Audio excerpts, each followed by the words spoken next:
think we've got to become a better situational football team. I think we got to start understanding the situation a little bit better. Got to understand what it means in the red zone, what they're going to do. Third down's third down, but you got to understand the down and distance and what's going to happen relative to the sticks. So I think those are the main areas. I think we got to continue to work to get turnovers or create turnovers or get in position to make plays. We've gotten our hands on some balls we got to finish. Let's see that. And we're probably where we are. We're done with our installation, so now it's really time to be able to go play fast and play faster and perfect your craft from that standpoint. So those will be the big things. I think we got to really start understanding the situation of football and what formations mean and what splits mean and down and distance and sticks and why they're in this and kind of go from there. Coach Muller mentioned, at least in the moments after the scrimmage the other day, that he thought that offense had won that day's scrimmage. They did. What did you see that went wrong? Well, I mean, when you look at it, try to separate the ones and the twos a little bit, but as a general rule, I think we have been in both scrimmages pretty efficient in stopping the run. I've been pretty pleased with that. I think the positive in this last one, we continued to play physical up front. We did create a few more turnovers from that standpoint. And when things didn't go our way, I saw guys compete and get ticked and play the next play and maybe make a play. So those are the things I liked. The things that we got to get better at is the situation I talked about. You can't give up explosive plays. You got to play your position. You got to understand your role is important, and if you're supposed to be a middle field player, you're a middle field player. If we need you down on a guy, you're down on a guy. If it's 4th and 12, then it's 4th and 12 for a reason. And if we're running this certain call, here's how the ball's going to come out.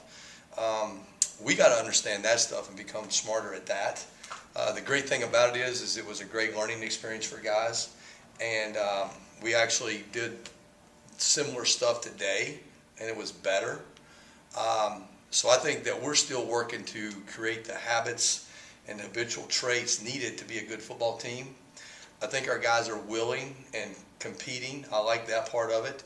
But like I told you that first day, man, I mean, it's going to come down to, preparation in the classroom and then getting on the field and working and practicing and then go and executing.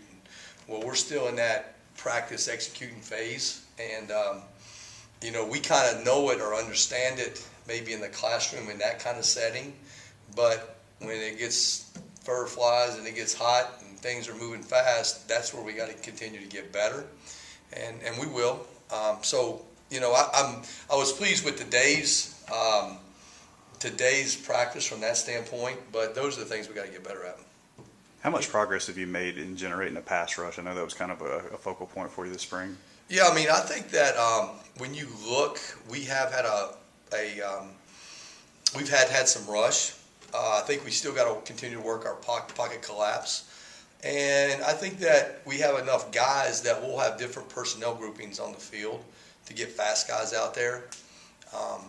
We'll have a rabbits package where we can get, 4 guys that are pretty fast out there at the same time to allow us to have more speed on the field from that standpoint. And we might play first and second down that way too, based on who we play. To me, that's the game, is being able to match up and to be able to find ways to get the players you need relative to the situation on the field. So we'll continue to work that, and hopefully we'll be able to get some stops. Talk about that defensive line.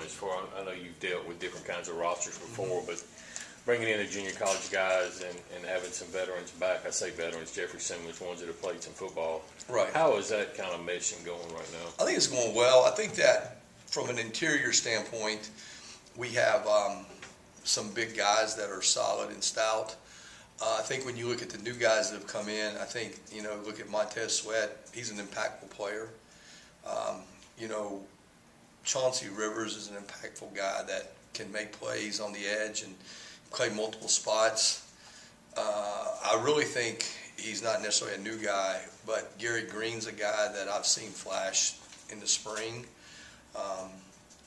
Marquise is another guy that, from an edge standpoint, has done some things, but he's really he's a young player. He's a freshman, hasn't played a lot of football.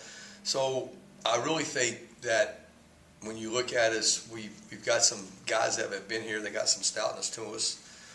I think by filtering in the guys that I talked about from a pass rush standpoint or an edge standpoint, or athletic ability standpoint, those guys can help us generate the pass rush you were talking about. And we just got to try to develop those packages that we can get players on the field like that, because, you know, defense is about one-on-one matchups. And if we got those guys, if we can get 4 one-on-ones, then we got to get something winning the rush.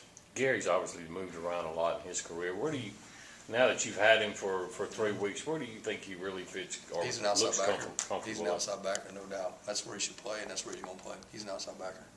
Those who haven't seen Montez Sweat play, what do you like about him? What is he still need to work on? Well, he's got really good length. He's got long arms. He's very competitive. He likes to play the game. He stays on his feet. He can set the edge in the run game.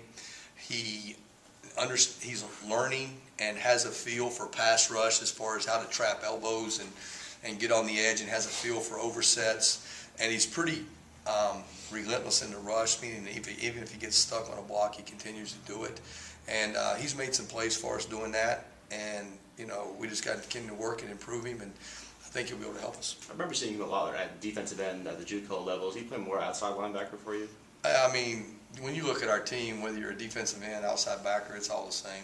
I mean, you're an edge guy. And relative to the personnel we're in, you're an outside backer, or you might be an end. I mean, that's way out of context. I mean, it's not a big deal. He's outside the widest guy to his side, and that's where he's going to play. So a defensive end and nickel can be an outside backer or an end, and he'll play that for us in base as well, outside backer.